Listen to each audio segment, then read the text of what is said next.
What's going on, everyone? And thanks for tuning in to another episode of the Ducks Dish podcast.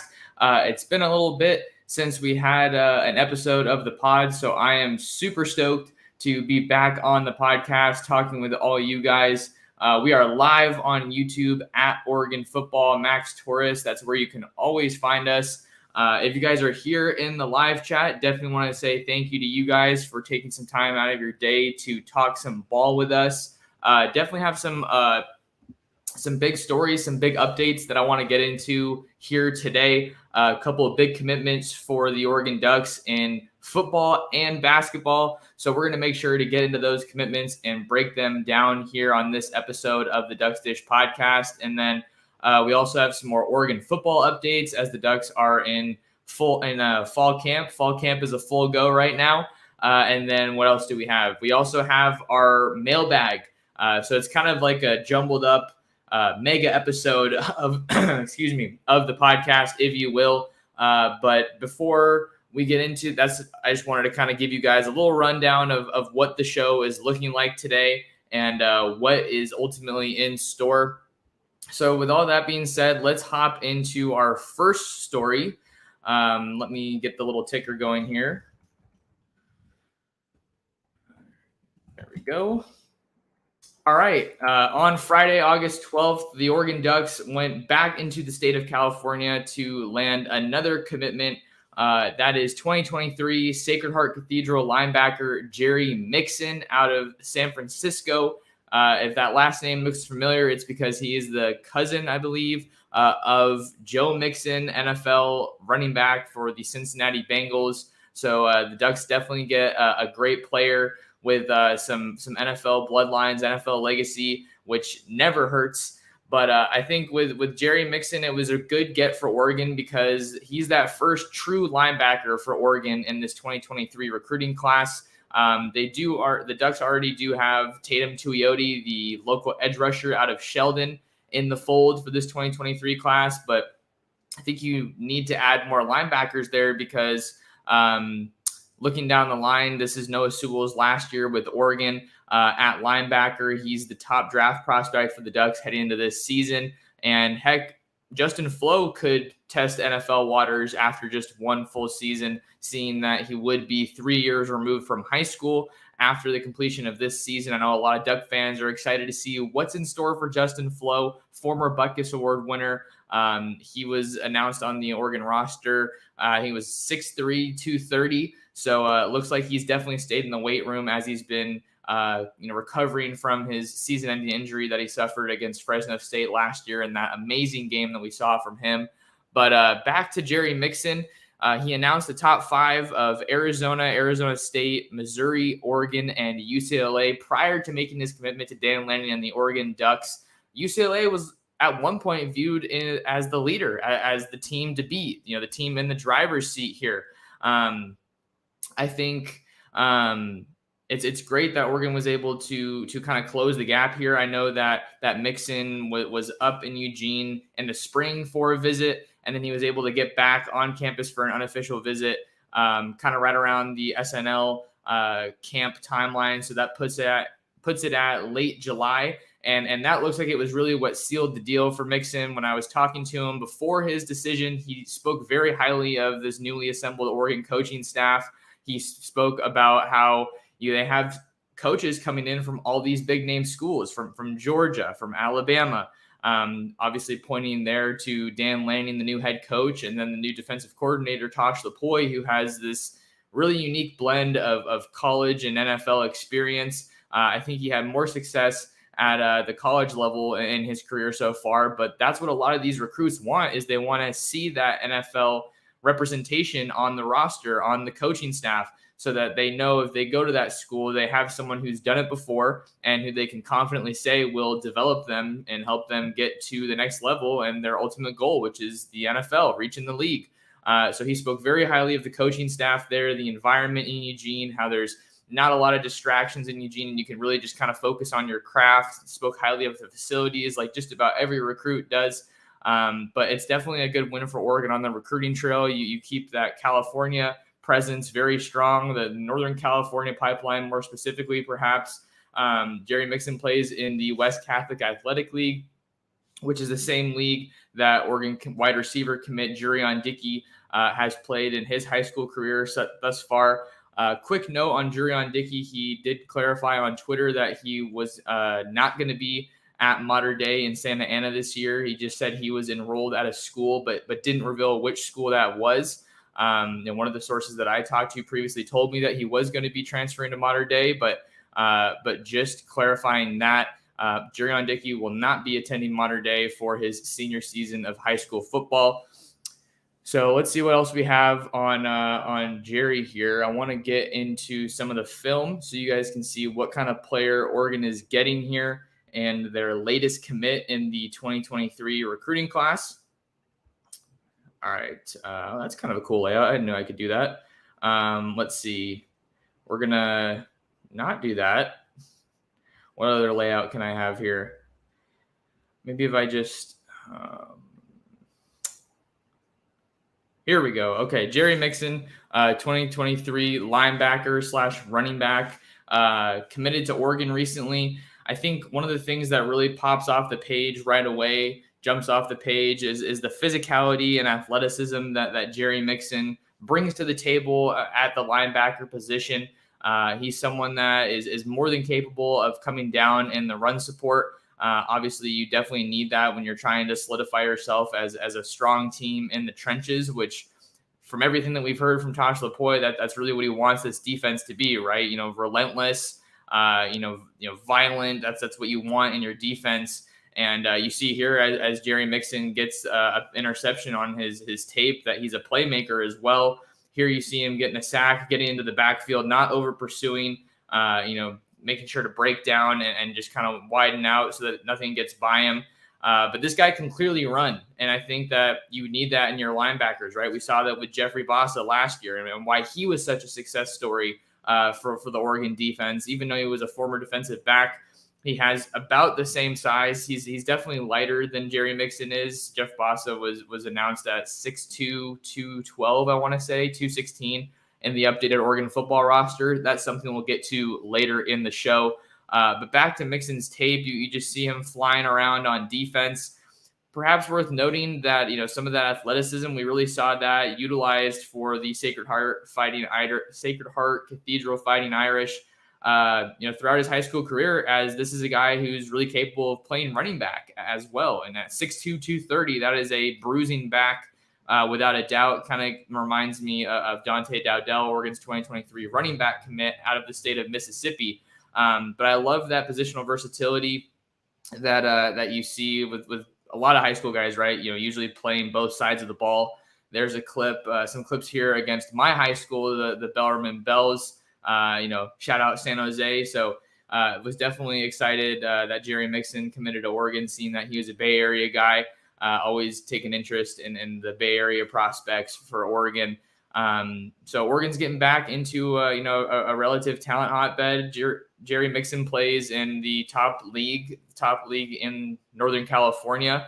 That is the West Catholic Athletic League. He was also named one of 2 utility players of the year in the West Catholic Athletic League. So that really shows that he can just kind of do a little bit of everything. I think we saw in the tape that he was actually returning kicks a little bit or having some impact there on special teams as well.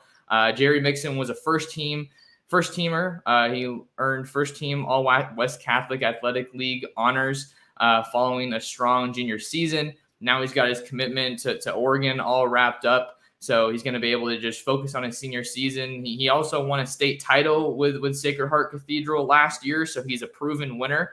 Been interesting to watch the transformation of this Sacred Heart Cathedral program that Jerry Mixon is a part of.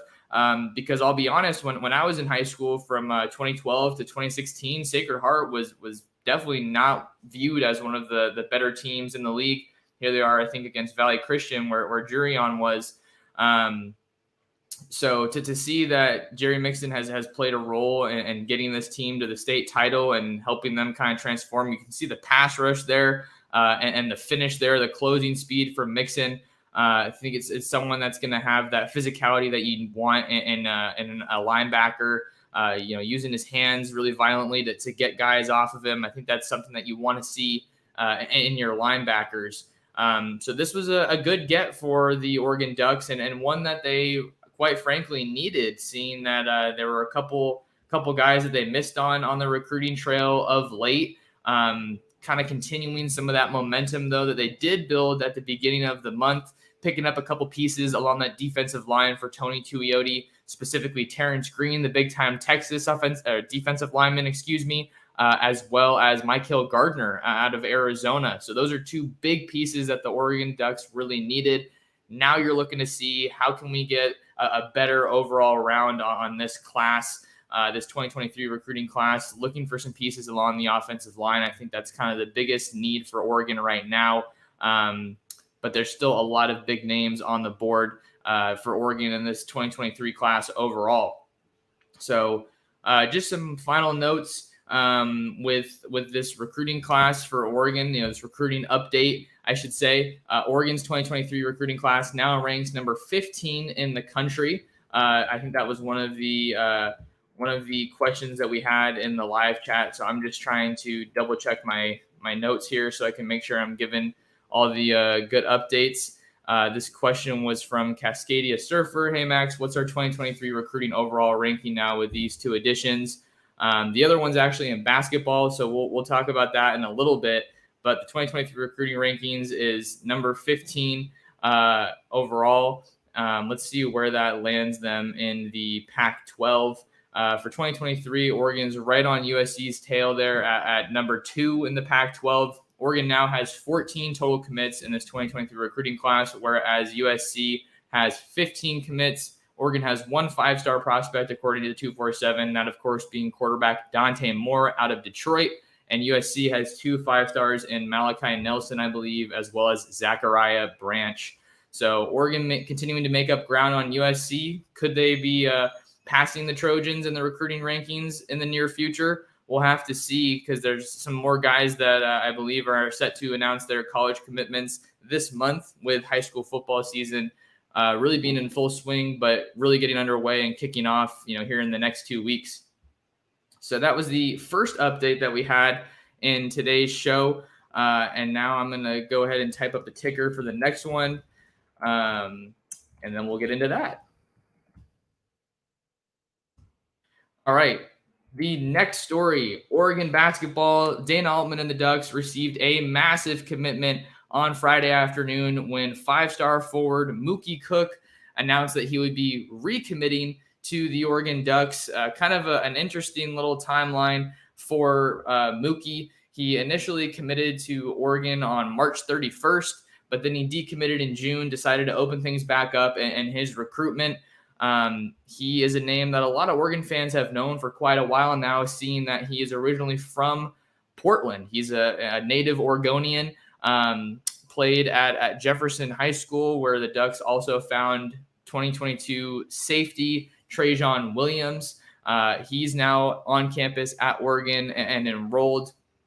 This was a massive get for Oregon because Mookie is one of the top players in the country, plain and simple.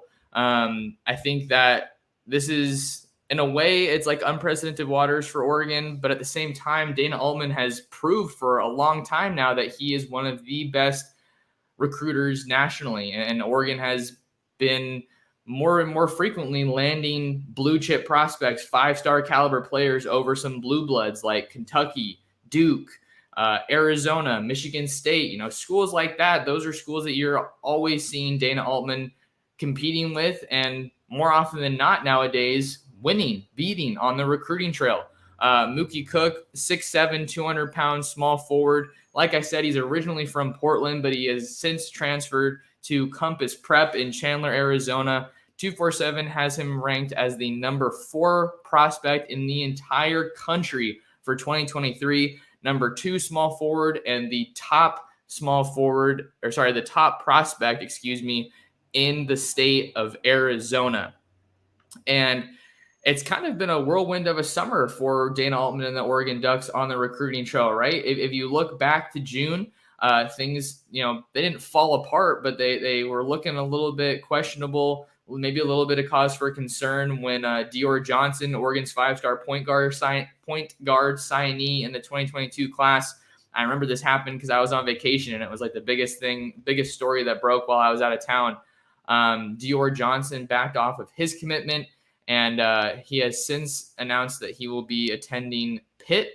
So he'll be playing for the Pittsburgh Panthers in 2022. The Ducks did get Kel'el Ware in 2022 as well, so that was kind of their new prized commit. A lot of people were looking at it with Dior and Kel'el Ware as that dynamic duo, that pick and roll combo that you really get excited about seeing them run the floor, and then Kel'el Ware being one of the top rim protectors. He's already getting 2023 NBA draft buzz, but that's pretty noticeable and unexpected, I would say, because you see that so frequently with more and more players choosing the G League, or maybe even going overseas sometimes instead of playing college basketball. I think that's one of those situations, not specifically with Kel'el, but just broadly for college basketball, where NIL is a major benefit here, because instead of going to the G League or playing professionally overseas for a year, that's kind of incentivizing players, right, to stick it out and stay in the States, right, to play some college basketball. So then we get to see them in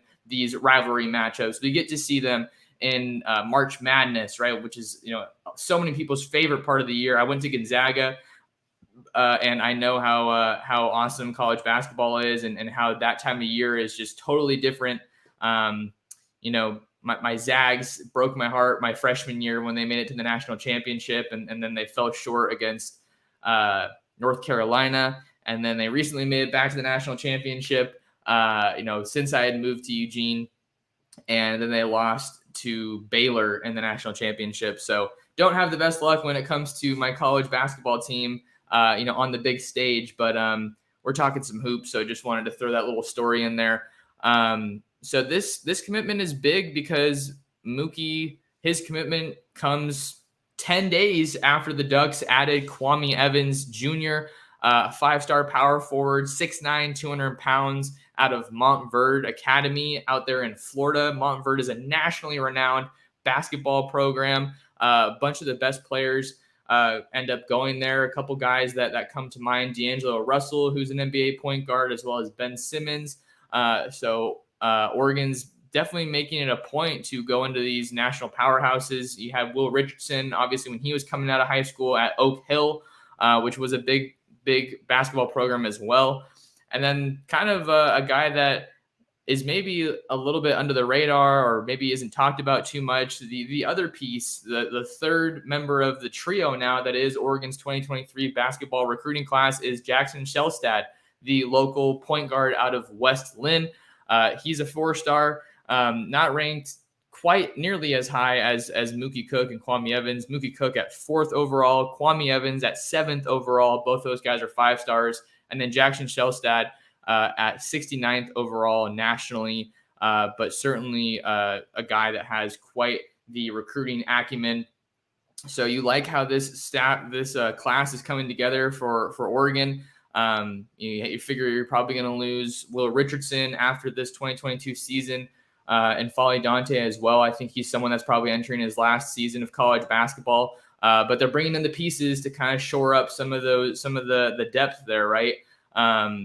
So I think that it's another big win for Dana Altman. Ducks now have the 6th ranked class in 2023. Let's go through the schools that are ahead of them. This is 1 through 5. You have Duke, Kentucky, Michigan State, schools that I was talking about that Oregon finds themselves going with and sometimes beating, perhaps not more often than not, but more frequently than in the past nowadays on the recruiting trail. So Michigan State at 3, Ohio State at 4, and Iowa State at 5. Kind of a surprise team there a little bit, seeing the Cyclones there at number 5.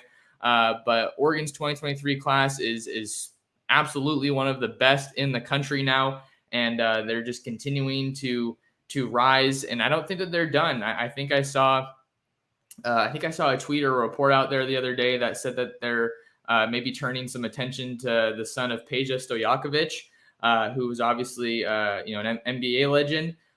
So that's the story I need to do a little bit more digging on. But keep an eye out there to see who else Oregon might be going after in their 2023 basketball recruiting class.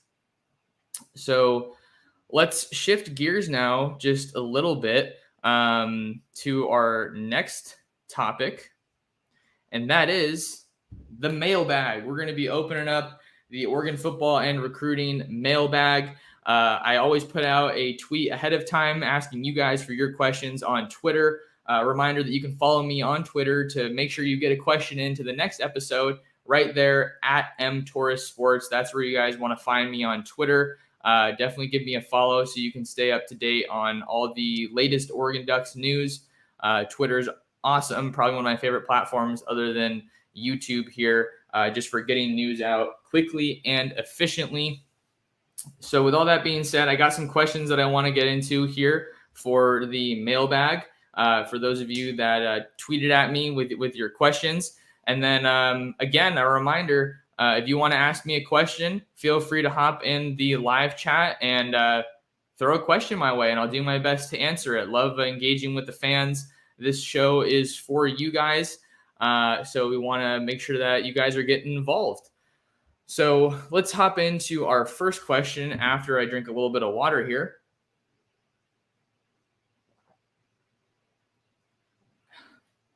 All right, first question comes from Gerard Berry, long friend of the program, the Ducks Dish podcast. Gerard asks, on the 2022 schedule, what road game do you wish was at Autzen Stadium? You can't say Georgia since it's a quote-unquote neutral location. What home game are you glad isn't on the road? Also, what road games do you think you will or hope you will be attending? Hashtag Ducks Dish. Thanks for using the hashtag there, Gerard. We love that. And I'm going to go ahead and pull up the schedule right now just so I have this in front of me. So the first part of the question from Gerard was which road game do you wish was at Autzen Stadium? Let's see here. I think the road game that I wish was at Autzen Stadium this year, I mean, it's a little hard to say because the Ducks draw a lot of their toughest games, their toughest opponents, their best games at Autzen Stadium this year. So I think, excuse me there, sorry about that. I think that the game that I wish was a home game, this is a tough one because I already have so many great home games. I guess I'll go with Washington State. I think for Oregon, it would be nice if this Washington State game was at home because it's a new quarterback. Cameron Ward is the new quarterback for Jake Dicker, and the Cougars put up absolutely insane numbers at Washington State. I think that's probably the biggest thing that stands out about Cam Ward. He's a mobile quarterback, athletic quarterback, which are always tough for a defense to scheme for and prepare for. And I feel like maybe not so much now, but certainly in the past, tell me a school more than Washington State. Tell me a school that has embodied Pac-12 after dark energy more than Washington State in the Pac-12. I don't think you can really find one, or you'll be hard-pressed to find one. Washington State, every time they play Oregon, it just feels like there's a little element of chaos in those games, which make for more entertaining games, no doubt. But I think for this Oregon staff, first year head coach, new coaching staff under Dan Lanning, new quarterback, looking like it's probably going to be Bo Nix. I just think that if you have that game at home, maybe you're sleeping a little bit more easily the night before, because things can get pretty crazy out there on the Palouse. Really good environment. I think an underrated environment in the Pac-12. Like I said, I spent a lot of time, 4 years in the Pacific Northwest before I got out to Eugene, before I pursued my master's degree at Oregon. And people in Eastern Washington, that's more often than not their team of choice, whether it's Eastern Washington or the Cougs. And that's a really passionate fan base. So if you guys haven't and you're able to make it out to that Oregon game, not too crazy of a drive from Eugene to Pullman. It's a long drive, but not too crazy long. I would recommend going to that game. So I'm going to go ahead and say I wish that the Ducks were playing the Cougs at home. Let's see. And then what home game are you glad isn't on the road was another part of Gerard's question. I feel like this one's a pretty easy answer. I'm gonna go with Utah. I'd say Utah or BYU because BYU has a very passionate fan base, and they're just, I think they're growing more and more attraction as far as just being a school that a lot of people are taking notice of on the national scene. Heck, they're headed for the Big 12 here in a year or two, right? So I think that BYU or Utah, those are two games that I'm really happy are home games for Oregon. We saw what happened in Salt Lake City last year at Bryce Eccles Stadium when the Ducks were playing the Utah Utes, and that was just a really ugly scene. I think we have to see how this team looks this year, but historically, and probably not to many people's surprise, Oregon is a stronger team when they're at home, when they're defending home turf at Autzen Stadium in Eugene, and that's not much of a surprise, but I think that those are two games, especially now with Utah. They're looking like they're puffing up their chests a little bit after winning that first Pac-12 championship since joining the conference. Kyle Whittingham has to feel really confident. You got Cam Rising coming back, Tavion Thomas, and even though they lose some guys on that defense, you still got Clark Phillips coming back, and I think he's definitely one of the best players on that defense. So you got to be happy. They're going to have guys on that defense. Morgan Scaley is one of the best coordinators in the Pac-12.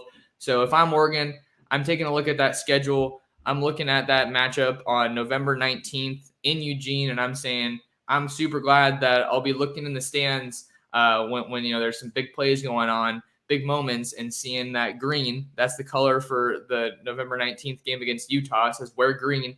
I'm gonna be happy. I'm looking up and seeing more green than red.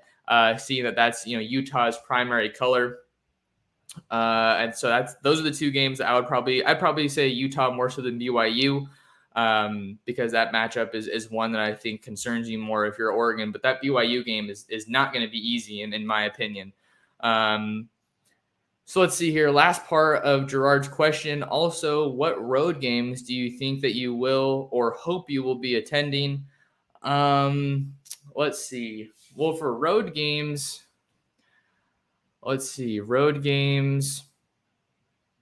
I kind of want to make it out to Colorado. I want to go to that Boulder game that's set for November 5th. I don't have travel plans for that one right now. But you always see those lists that come out, ranking the top college towns in the country.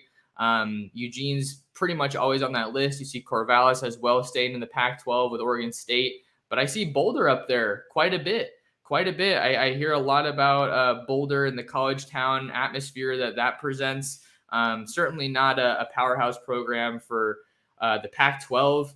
I know that they made some noise with Mike McIntyre when he was there. They also had a pretty solid season in the limited action that we saw in the COVID-shortened season in 2020.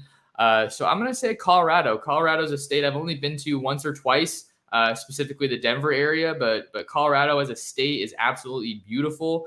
And I'd love to see what that environment's like, what the pregame runout is with Ralphie, the mascot, and the live buffalo that they have there. I just feel like that'd be a really unique element, seeing that obviously I've been covering Oregon for a while, and there's no live mascot for Oregon, but the duck does stay very, very lively, right?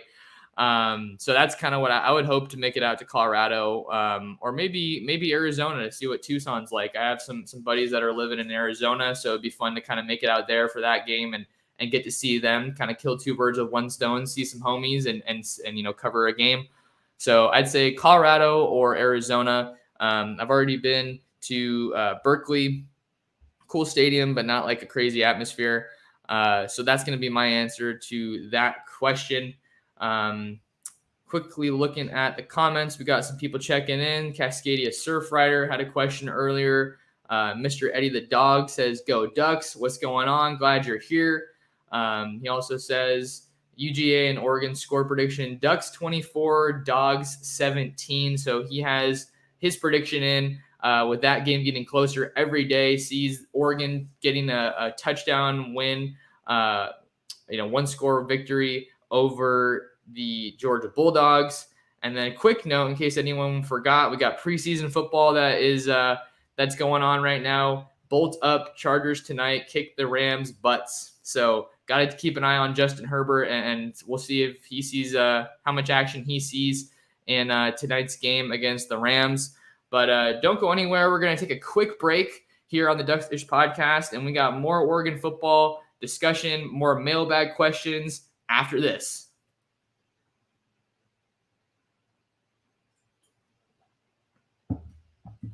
All right, welcome back to the Ducks Dish podcast. We're rocking and rolling here Saturday morning, August 13th. And we got some more questions that you guys sent in to get asked in this episode. Next question comes from Izzy Cavazos. Izzy asks, are you as excited as I am to watch games at Autzen Stadium and TV road games? #DucksDish. Yeah, I'm incredibly excited for football season. There's no season quite like it. It's the best time of the year. Love the fall. Not only is the fall weather beautiful, I'm also looking forward. Call me basic if you want. I don't care. I'm looking forward to that pumpkin cream cold brew from Starbucks. That always hits different. I love getting that on Saturday morning. Get up early. We'll see if I do it this year, but get up early, get up at 6 a.m. to watch College Game Day, and then enjoy a nice pumpkin cream cold brew from Starbucks. Get the story sent out, the preview content, and just get excited for the matchup and enjoy college football. Maybe look at the big games that are being played before Oregon. What games can I maybe watch after I wrap up some coverage for the day? So I'm crazy excited. That's a little bit of my tradition from last year. Was definitely super fun. Being in Autzen in a normal setting, seeing that the first time I got to cover games at Autzen, it was during COVID when it was at its peak. So they had all the little cardboard fan cutouts that were out there. It was an eerie environment, had a fan noise being pumped in. So it was just a unique time. I was really grateful to be able to do that, but definitely glad that fans are back in the stands and football is a little bit more normal now, seeing that things are a little bit more. I don't want to talk about COVID too much, but it seems like we're doing all right with that. We'll just keep it at that. So that was the question from Izzy. I'm sure that he speaks for a lot of you guys with the excitement surrounding the 2022 season and just football being back. Gio's question is, what are we going to do at tackle? Which I think is a really good recruiting question. Like I said, when I was talking about Jerry Mixon's commitment earlier on in today's show, the Ducks kind of needed some momentum there. I think that was a commitment that they needed because they had missed out on a couple offensive linemen, most recently with Miles Mcvay announcing his commitment to the Alabama Crimson Tide over the Oregon Ducks. Miles Mcvay, you'll remember, was out of East St. Louis, took his official visit to Oregon. I think the Ducks actually might have gotten the last visit there. I'm not sure if he took any trips after the dead period, but when I spoke with him, it really looked like Oregon was the leader. I also remember writing earlier on that I thought that he was going to be one of the next three guys to commit to Oregon. So I'm going to own up to that.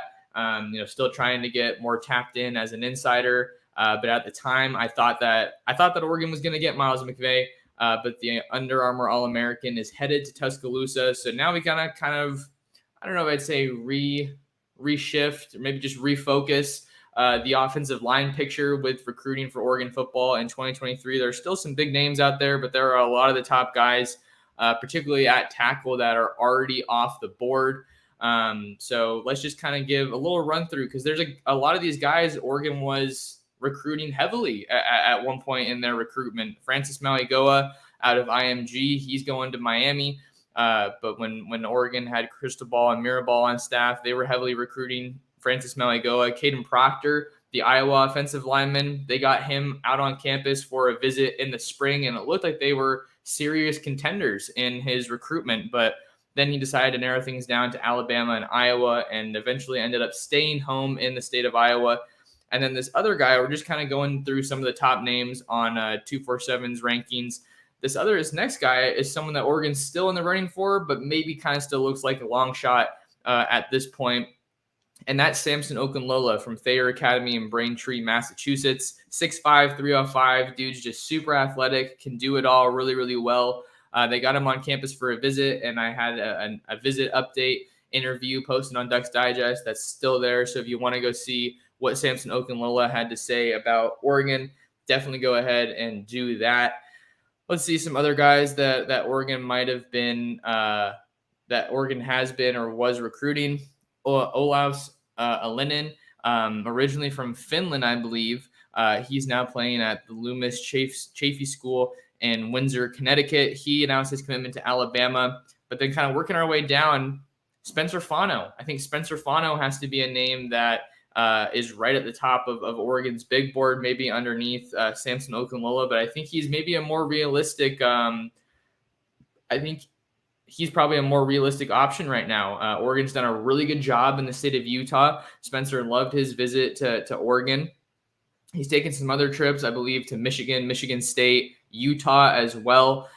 Seeing that he is the number 2 player in the state of Utah for the 2023 cycle, you know that Utah and BYU are going to give Oregon and any other school a run for their money in this recruitment. I know Spencer and his family really like what they're seeing from Kyle Whittingham and how they've kind of transformed that program into what they want to believe is a Pac-12 power. I don't know if I'm ready to call them a Pac-12 power after one Pac-12 championship, but they're certainly a team every year that fields competitive guys and that you never really want to see on your schedule. It feels like every time they're on Oregon's schedule, it's always later in the year.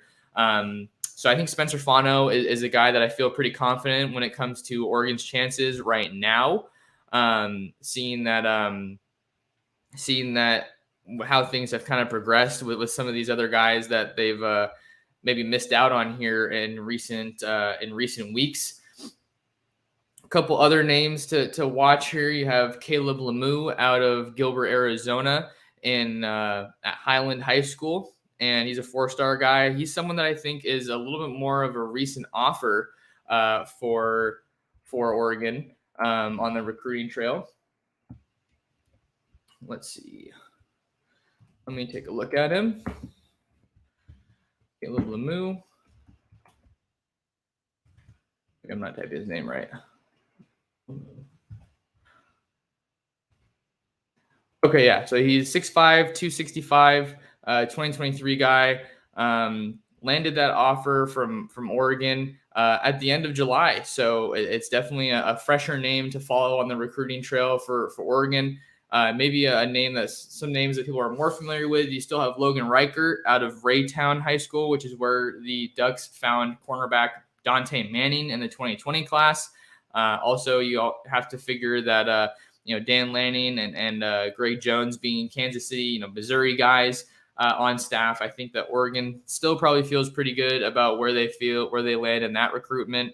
Where they stand with Logan. He's a 6'7", 345-pounder, 4-star guy, top 30 at his position. And then you also have Raymond Polito, who's at Apple Valley High School down in Southern California. He was formerly at St. John Bosco, but he's going to be going back to Apple Valley for his senior year. Kind of felt like Louisville was the team to beat there with how many Bosco guys are going to Louisville. Pierce Clarkson, the quarterback, obviously committed to Louisville. So I remember Raymond, when I was talking to him, he loved his Oregon visit and that relationship that he's built with Coach Clem, but he said it would be great and it would kind of be a factor if he were able to play with Pierce Clarkson at the next level. Louisville kind of really making some noise in the 2023 recruiting class.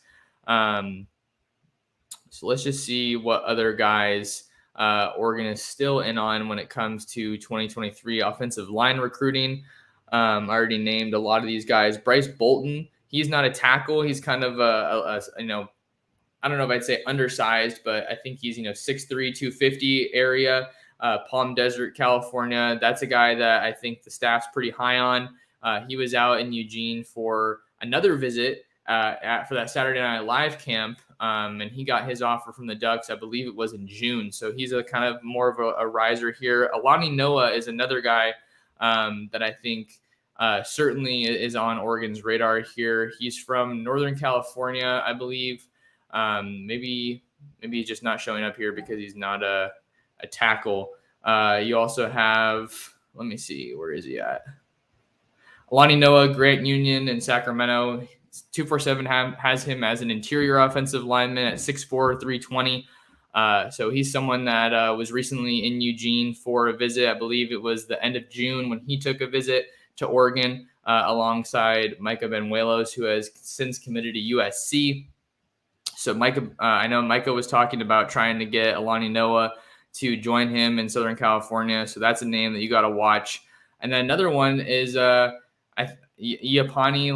Lalolu.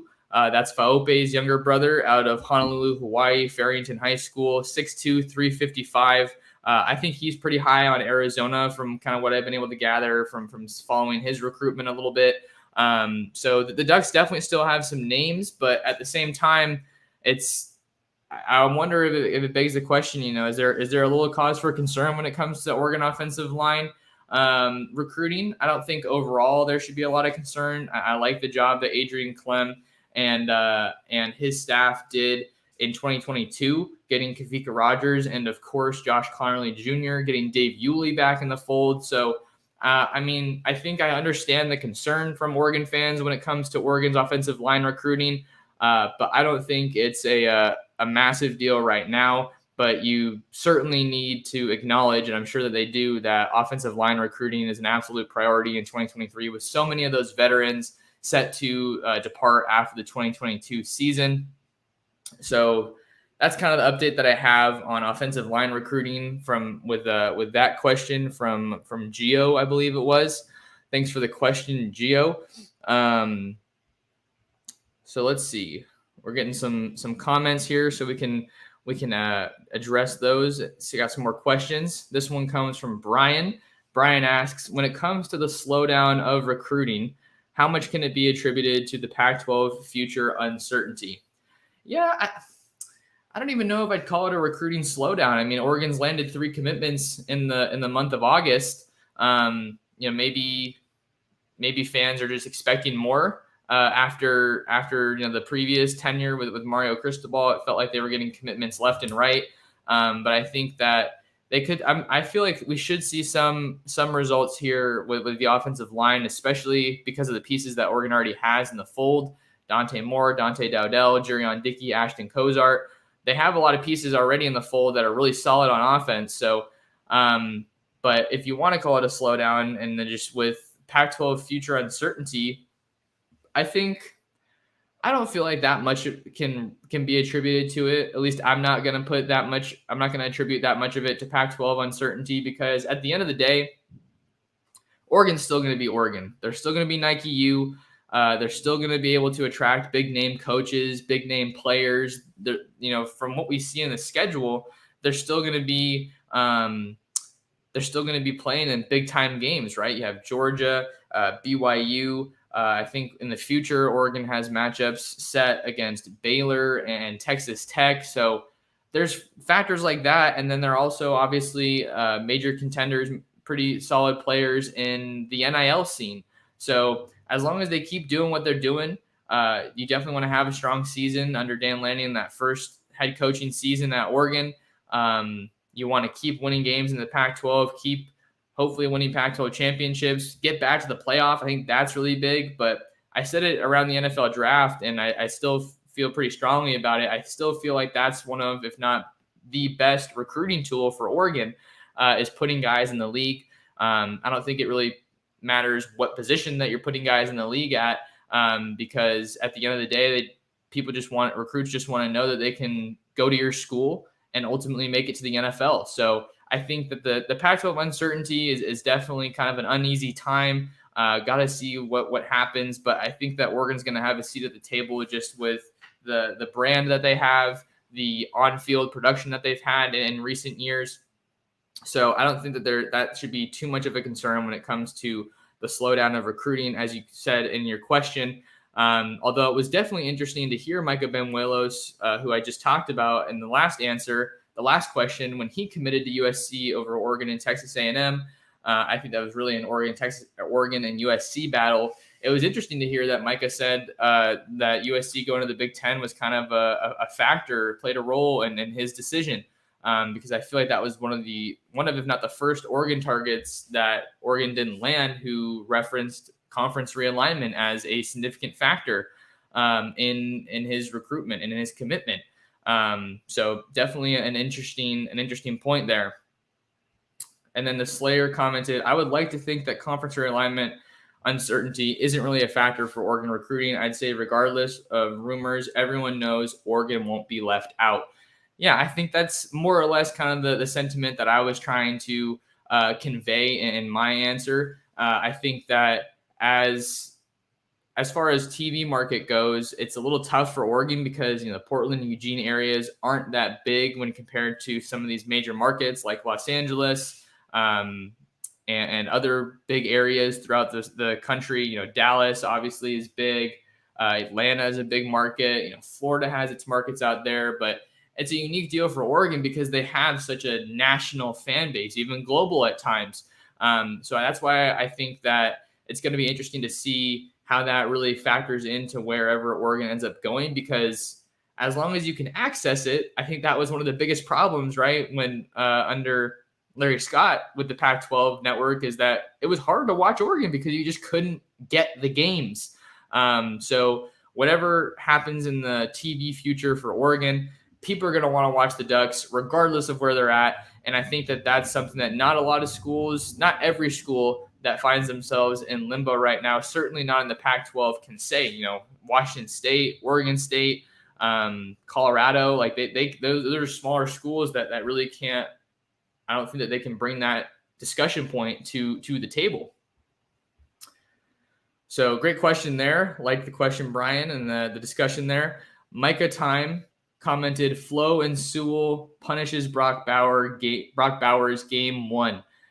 Man, that's going to be a matchup that we really have to keep our eyes on. The Oregon linebackers against the Georgia tight ends. Georgia could very well have the deepest tight end room in the entire country.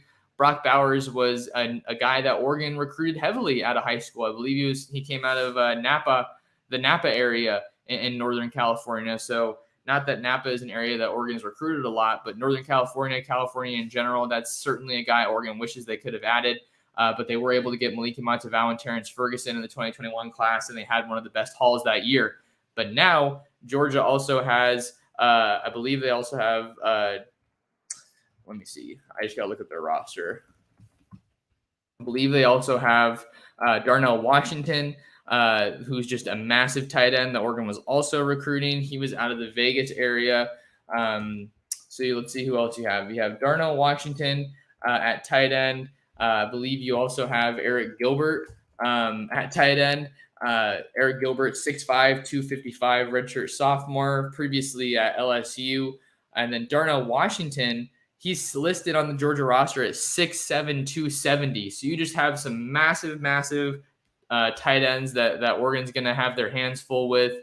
Not saying that I don't think they're going to do well, but it's certainly going to be a very, very early test that I think will show us a lot about what this linebacker core has in store for this year. So I think that's a matchup that I definitely agree with wanting to watch. Micah Time, I think that's a great comment. Just to keep an eye on those guys and how the Oregon secondary and the linebackers match up with the Georgia tight ends. Let's see. The last kind of update that I want to get into here, probably going to go for about 10 more minutes or so. So you guys have any questions, throw them in the chat. On Friday afternoon, we got updated heights and weights for Oregon in 2022. So I just kind of wanted to go through a couple groups and maybe talk about some of the ones that stood out to me. Starting with the running backs, you have Marquise Irving, who arrived from Minnesota. He's listed at 5'10", 194. Byron Cardwell, who is the most experienced Oregon running back from a season ago with the Ducks, the most experienced at Oregon, 6 foot, 206 pounds. You have Noah Whittington, the Western Kentucky transfer, who comes all the way across the country over to Eugene with Carlos Laughlin. He's listed at 5'8", 194, but man, does that dude run hard. Really excited to see what Noah Whittington has in store for this season. And then another scholarship back that you have to have your eye on perhaps before this season is Jordan James. Jordan James is listed on the Oregon roster at 5'10", 210 pounds. He's going to be rocking the number 20 this year for Oregon, coming out of Oakland High School in Nashville, Tennessee area. I'm actually curious. I didn't see what Sean Dollars was listed at. 5'8", 199. So you really like kind of the mixture of body types that you have at that position. I didn't think Sean Dollars was 5'8". I thought he was taller than that. Same with Noah Whittington. So kind of interesting to see two guys in that Oregon running back room that are 5'8". So you got a nice little mixture there, like I was saying. So that's the running backs. And then staying on offense, let's look at the wide receivers. Dante Thornton, he was someone who I thought caught a lot of attention in spring because of just the changes he made to his body physically, his frame. Now he's listed at 6'5", 199 pounds. Troy Franklin, 6'3", 178. I know he's still trying to add some more weight. True freshman Kyler Casper, 6'6", 193 pounds. Great size there for a wide receiver, and that's a dude that can run. Seven McGee, 5'8", 180 pounds. Really, I just think an awesome asset for this Oregon offense. I'm excited to see him all over the field. Maybe take some handoffs, get involved in the screen game. Definitely like over the middle and just getting him in space. I think that's someone that you really think of when you think about Kenny Dillingham's vision for this offense, one-on-one matchups, getting guys in space and putting them in positions to be successful. Caleb Chapman, the Texas A&M wide receiver, transfer, 6'5", 218 pounds. And then you have Chase Cota, 6'3", 200 pounds. So some really good size for Oregon's wide receivers. Length and speed definitely being prioritized there. Offensive line, let's see what we have here. Just some of the newer names. Dave Yulee, freshman offensive lineman from Puyallup, Washington, 6'3", 339 pounds. Really important for Oregon to get him back in the fold after he decommitted following the coaching transition. Kavika Rogers, the Hawaiian offensive lineman in the 2022 class, 6'5", 334 pounds. That is a big body. Huge dude for Adrian Clem and company to work with. Josh Connerly, Oregon's prize offensive line signee in 2022, 5-star guy, Oregon over USC. You know the details there. 6'4", 294 pounds. So really good to see him already really close to 300 pounds. And then let's talk about some of the returners. Ryan Walk, 6'2", 286. Alex Forsythe, 6'3", 312 pounds. TJ Bass, 6'4", 325. And let's talk about Jackson Powers Johnson. He's still listed as an offensive lineman / defensive lineman, 6'3", 319 pounds. He's really bulked up since coming to Oregon in 2021 as an early enrollee. Dawson Jaramillo, kind of a guy that I think is flying a little bit under the radar in this offensive line, was like their Swiss Army knife of an offensive lineman last year is what some of his teammates called him. We also saw Ryan Walk move around a lot as Alex Forsythe was battling back spasms, but Dawson Jaramillo, 6'5", 300. Mali Sala Amavaila-Ulu, 6'6", 330, looking for a big season after initially declaring for the NFL draft. And then Faope Lalolu, 6'7", 330 pounds. So those are some of the big notables as far as the offense. We could also talk about the quarterbacks. Jay Butterfield, 6'6", 216. Bo Nix, 6'2", 213. And then you also have Ty Thompson, 6'4", 224 pounds. Ty Thompson, definitely a physically imposing quarterback for the Ducks. And then let's move on over to offense as we kind of start to wind down, defense as we start to wind down here a little bit. The defensive line. This is probably the biggest defensive line Oregon has had since the days of Eric Armstead and DeForest Buckner, at least in my memory. Some of the big names here, Brandon Dorless, he's the face of that D-line, 6'3", 290, so getting closer to 3 bills. Popo, who's back now. Important to note that Tony Tuioti talked about how it's a lot more fun coaching in the fall now than it was in the spring because he has some of his best players back, Brandon Dorless being one of them. Popo listed at 6'3", 304. Sam Taki Taimani, the Washington transfer, listed at 6'3", 315 pounds. Then they have the pair of Nebraska transfers, Jordan Riley, 6'5", 325 pounds. Casey Rogers, 6'5", 285 pounds. And then you have Keanu Williams, who's a returning guy for Oregon, 6'4", 300. And then you also have Keon Ware Hudson, who is back healthy, 6'2", 281. You can see how he definitely lost some weight as he was battling injury as well and trying to recover. And then some of the newer guys in Oregon's 2022 class, Ben Roberts, 6'2", 311 out of Utah. Sir Mills, 6'3", 315 out of the Vegas area. So this is one of the biggest defensive lines that Oregon's had in quite a while. You got to figure that they're going to be really competitive at the line of scrimmage and certainly defending the run. Got to knock back that offensive line. And then looking at the linebackers for Oregon, Noah Sewell, still in familiar territory, 6'2", 253. Justin Flo, 6'3", 230. And then this is kind of an interesting one just because of the little story that comes with it from last year. DJ Johnson listed at 6'4", 270 pounds. I remember last season in fall camp, we were getting ready to see a little bit of the scrimmage for Oregon.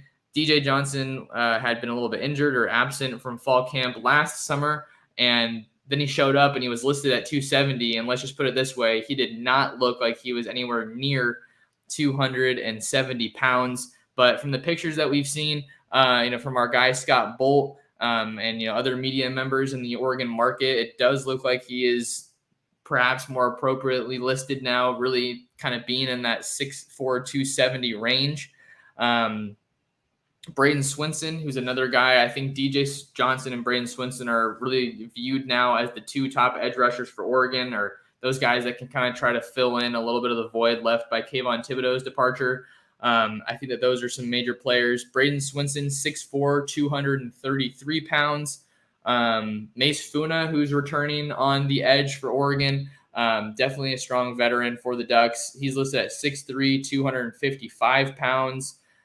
Jeffrey Bassa, who I talked about earlier, I was kind of interested since it looked like last year, I think he was saying that the previous staff's intention was to move him back into the secondary after last season, but they obviously kept him at linebacker now. I was kind of curious to see how does Wilson Love, how does the strength and conditioning staff at Oregon approach Jeffrey Bassa's offseason, because he still played, I believe it was around the 215 mark last year, but now he's listed at 6'2", 212 pounds, so maybe a little bit lighter than you were expecting, but I feel like he's undoubtedly Oregon's fastest linebacker.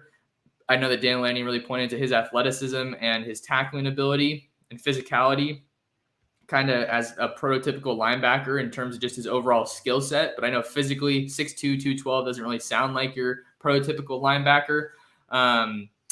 And then let's see who else the Ducks have here in their linebacker core. Jackson LeDuc, 6'2", 236 pounds. Keith Brown, 6'1", 235 pounds. And then a couple of the newer guys, the younger guys from the 2022 class who have some crazy track speed, I might add. Devin Jackson, 6'2", 214 pounds. Harrison Taggart, 6'1", 216 pounds. And then let's go and spotlight some of the guys in Oregon's secondary. You got Christian Gonzalez, who's looking like cornerback one this year, 6'2", 201. I think he was one of 4 Oregon players that landed on Bruce Feldman's freaks list. Christian Gonzalez, he can run with anybody. That's really kind of what the buzz is out of fall camp. Jamal Hill, 6 foot, 211 pounds. Avante Dickerson, maybe someone that we'll see a little bit more of playing cornerback this year, 6 foot, 173 pounds. I wanted to see what they had Dante Manning at, 5'10", 189. That's really solid size for a cornerback. Steve Stevens, 6 foot, 197. So it looks like he's bulked up a little bit here in the offseason.